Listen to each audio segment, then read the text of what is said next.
Do you want more consistency on the course to do with your swing? And I think, you know, no, having been in the game a long time, the answer is going to be yes for literally everyone. Now, one of the things that's most frustrating is not knowing what's going wrong and actually then how to fix it.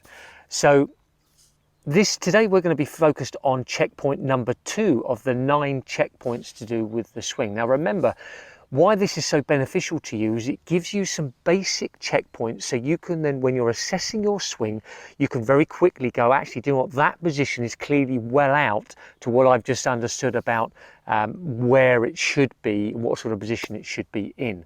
So we want to try and give you that ability to self-manage your game, self-manage your swing. So, and again, this is going to build an awful lot of confidence. You're going to save shots, but like I say, importantly, you can actually do something about it for yourself.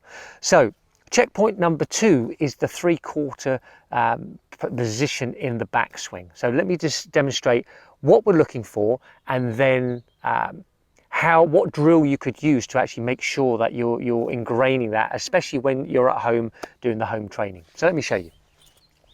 So checkpoint number 2 is the checkpoint where the club is at this position.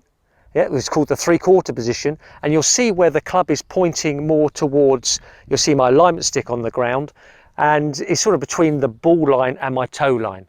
So what we're looking for here is you to be able to preset into that position here and have the checkpoints that you can relate to. Now, how do we do that? Well, the easiest way is actually just to get an alignment stick, place the alignment stick, you know, where the bottom of the stick is just below the grip line, and grip it, okay? And then address the ball here, and then just do a practice swing, going back, getting into 3/4 position, and then what you'll see immediately is where that is pointing at the ground. So if I do it again, I can immediately go back, and I'll get the sensation, the right sensation as to what that should feel like to get into that position. If I happen to take the club more this way, perhaps inside, you'll see now it's pointing well above the ball line. If I tend to go the other way, you now see it's pointing more behind me.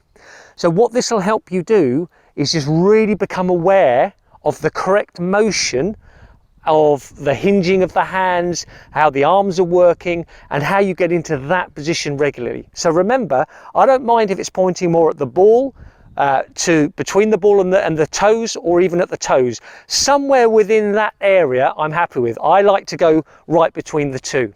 So looking from this angle, you can now see when I'm doing the practice move, I go back, and you can see actually I've now hinged to get this club pointing vertically down at my key checkpoint. If I happen to go more this way, you'll see where the club is pointing over here, and I haven't hinged enough. And so it's a nice easy reference point to get this first checkpoint. This is a key move that you want to have. Not only is it a key move in your swing, it's also a great shot to play when you're playing 3/4 shots in the wind and so on.